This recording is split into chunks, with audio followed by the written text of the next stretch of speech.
I am someone who loves JRPGs, particularly turn-based ones. I admit I do not play a whole lot of indie games, and I know I'm missing out on some good ones. But when I saw this one in particular, oh man, these 2D sprites are gorgeous! Nice! I'm playing this when it comes out. I saw this game on the internet a few years ago, and I have been eyeing it, wanting to play it since. As someone who likes Chrono Trigger, this was something I had to play day one. In fact, I regret not backing this game so bad. But without further ado, this game is fantastic, but is it a masterpiece? Let's find out.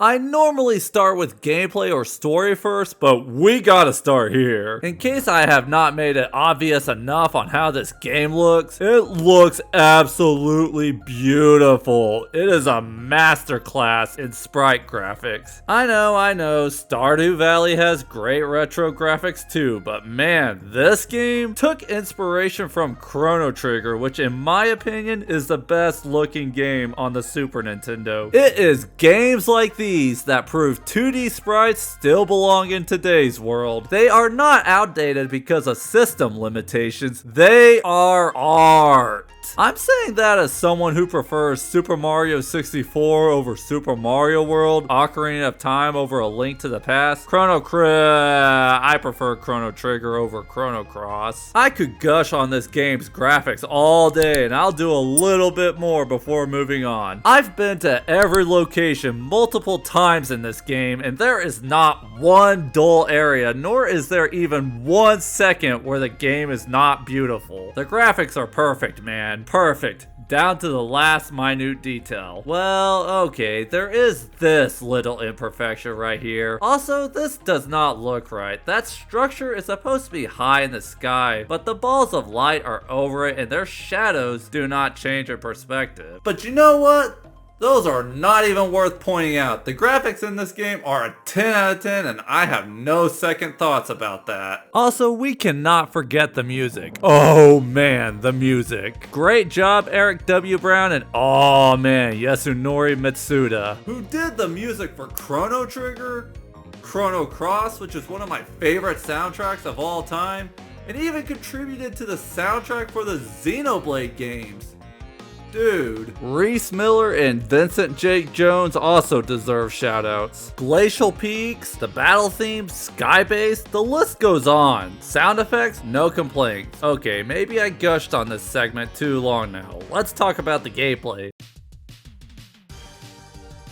The game is a retro-inspired turn-based RPG that is inspired by classics such as Chrono Trigger, Super Mario RPG, and the Paper Mario series, which are fantastic games to take influences from. Chrono Trigger, one of my top 20 favorite games of all time, and Thousand Year Door, maybe top 5. So you run around in a top-down perspective, and just like Chrono Trigger, when you get to the world map or overworld hub or whatever, the camera is zoomed way out. Combat starts when you come in touch with the enemy, which is something I always preferred over random encounters, even though Final Fantasy VII is my favorite game ever. How Sea of Stars works in particular is you have 3 characters and you can use them in any order you want. Once you take a turn with a character, he or she will be grayed out and the next character you use will be too until you use all 3 characters and then they will be available to use again. The game has 6 playable characters, but again you can only use 3 at a time. But you can swap characters mid-battle. I loved this feature in Final Fantasy X, and it has become a pretty common one in turn-based games of today. One thing that this game does different from other turn-based games I have played is when a character gets knocked out, the character will get back up in the amount of turns that the stars circle around their heads. In most other games like this, you would have to use a Phoenix down or something like that to raise the character to use them again, and they stay down until you do this. In this game, there are abilities that bring a character back sooner. The feature that they come back after a few turns automatically is unique to this game, at least to my knowledge. I could be wrong. Now how enemies take their turns is, do you see this countdown here? When that hits 0, that's when your enemy attacks.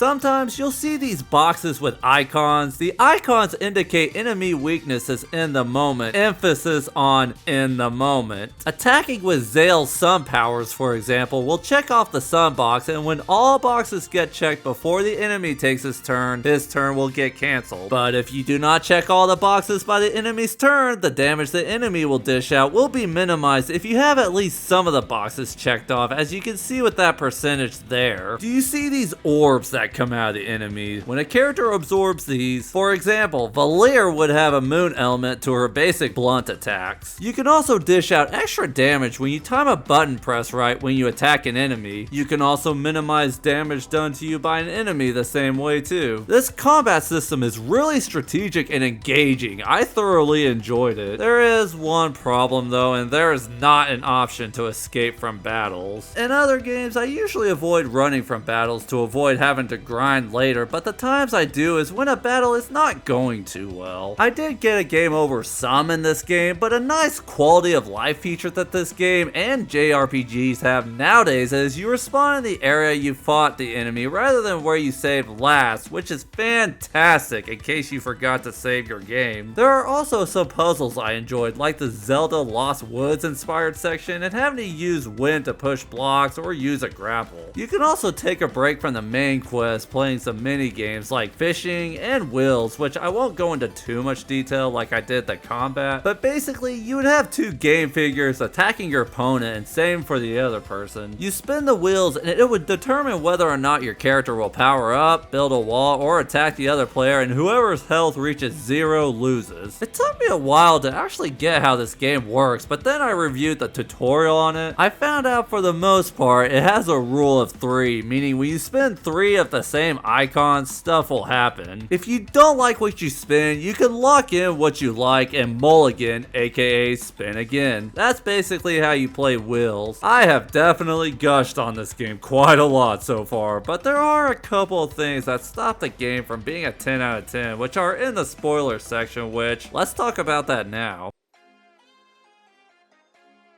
Let's start from the top. The story begins just after the prologue when Valir and Zell are on a mountain trail. It is here where you would get a basic grasp on what combat is like and what kind of game Sea of Stars is. I think it is good that it allows the player to get a sense of the combat in the very beginning, because then it rewinds back to the prologue to a time when Valir and Zell are children along with their friend Garl, who loses one eye due to a monster attack. The prologue is basically Valir and Zell preparing to be Solstice warriors who are basically the chosen heroes who will save the world from the Fleshmancer, even though he left the realm when the Dweller of Strife was destroyed. There is a Dweller of Woe on another island, and as the headmaster says here, that letting one grow for too long summons a World Eater. Dwellers are immune to attacks unless fought on a total eclipse. Once the new Solstice warriors are ready, they embark on their adventure, and Garl, who is a friend of theirs, joins them as he is a great cook who could keep the group fed with good food. To be honest, I think the story could have started better. I do still think the first part is good for combat, but I do think a glimpse at a more interesting part in the story would make for a better story hook. Not spoiling the story per se, but rather teasing it. Also, I feel like the game just assumes I know what the purpose of Solstice warriors are, in which I was able to piece together throughout the game due to the context of what me, the player, does, but I would also like more clarity. In the beginning, that is. I was also not really too sure of what the stakes were at first. It took me reviewing recorded footage again to understand the goal of the game to think, okay. But also, call me an idiot, World Eater should be self-explanatory, but the intro just mentions Dwellers, the Fleshmancer, and the World Eater, you know, the threats of the world, but it does not explain what happens when the Solstice Warriors fail. I think how this could be better is, instead of just dialogue, I would suggest visuals, kind of like how in Chrono Trigger, they give a visual of what happens when you don't save Marl's ancestor in the past. As far as the stakes, maybe explain what happens if we fail, rather than just assume we know about what the color-coded and red threats are. Looking at Chrono Trigger again, traveling to the future allowed me to experience the aftermath of an apocalypse. Alright, that's enough about the intro, let's move on now. Throughout their journey, they meet Teeks, who tells stories about the lore and contributes to the world building of Sea of Stars. They also travel with a pirate crew. They are later joined by Sarai. I don't know if that's pronounced right, it's not on Sabotage's website, who can make portals, but let's face it, you can tell this is Captain Cliché of the pirate crew you travel with. She's actually my favorite playable character. She does poison attacks and can delay enemy turns, which is something I did a lot. Forgive me if I skipped certain details of the plot, but let's fast forward to the Dweller of Woe fight. Zale, Valir, the headmaster fight the Dweller together along with Brugaves and Erlina, who I completely forgot about, but they became important after this. Of course, this is done during an eclipse. They managed to get it down to a core and it's gone if destroyed, but, and this is where the story gets better, Erlina and Brugaves betray our heroes to side with the villains who serve the Fleshmancer to conjure a blood moon. This will resurrect the Dweller of Strife. If you've played Breath of the Wild or Tears of the Kingdom, you get the idea of the blood moon. It also causes more monsters to respawn. Now this is what I'm talking about when I wanted to know the stakes, though I do wish the blood moon was teased at the beginning of the game. Our heroes help people settle in at a new village. Fast forwarding again, our heroes meet with the archivist, who has basically been the narrator of this plot the whole time. His name is Roshan and also an immortal alchemist.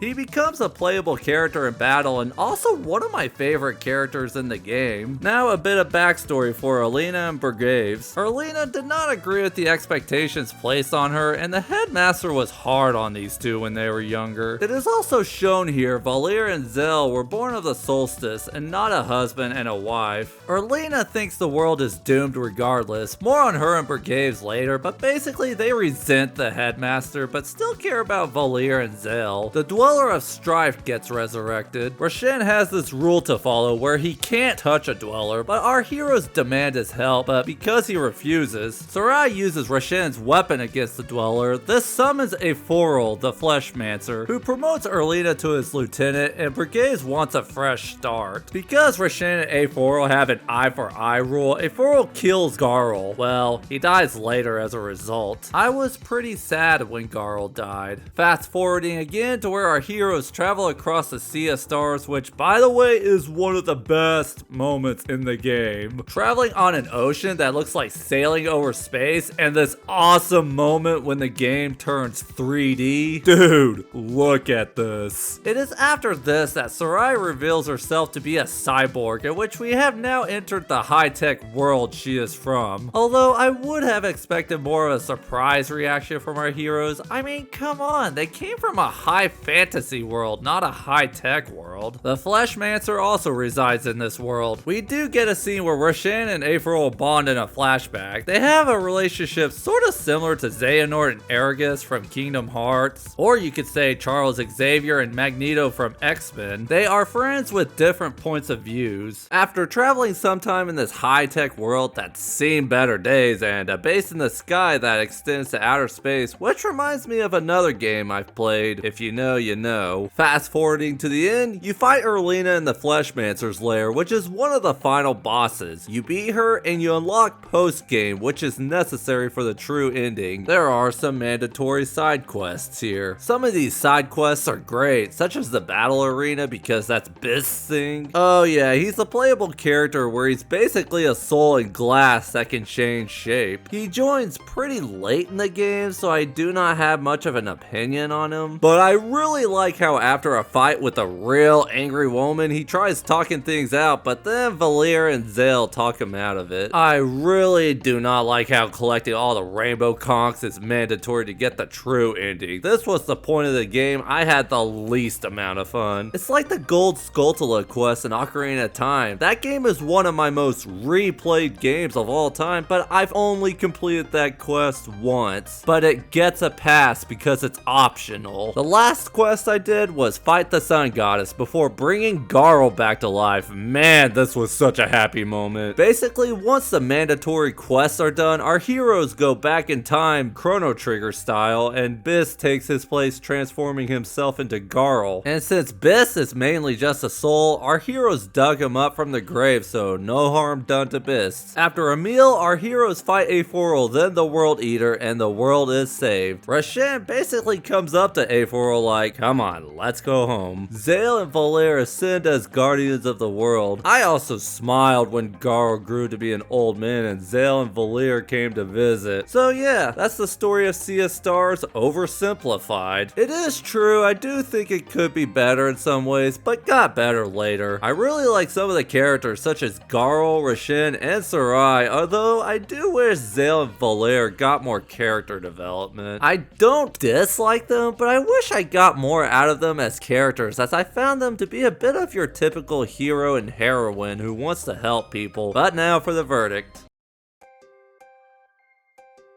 I did consider giving this game a 10 out of 10. It has amazing sprite work, music, gameplay. In fact, I want to do a second playthrough of this game and get every Steam achievement. Honestly though, I would not take this game over Chrono Trigger. However, Sabotage made a fantastic game. With my rating system, the game almost received an S+, but I'm going to give this game an S. In other words, it's almost a 10 out of 10. The story does get better, but it makes an alright first impression at best, and I wished it started out more engaging. I almost had no complaints about the gameplay, but there was this one quest that's mandatory to get the true ending that I mentioned in the spoilers section, which was a low point of the game for me. That quest I do not think should have been necessary to beat the game. The other side quests are great, I would say. The game I would say is a 9 or 9.5. I'm not sure if it's my game of 2023, but definitely my top 5 games of 2023. I do want to replay this game again sometime. Thank you all for watching. Please like, subscribe, and share with your friends.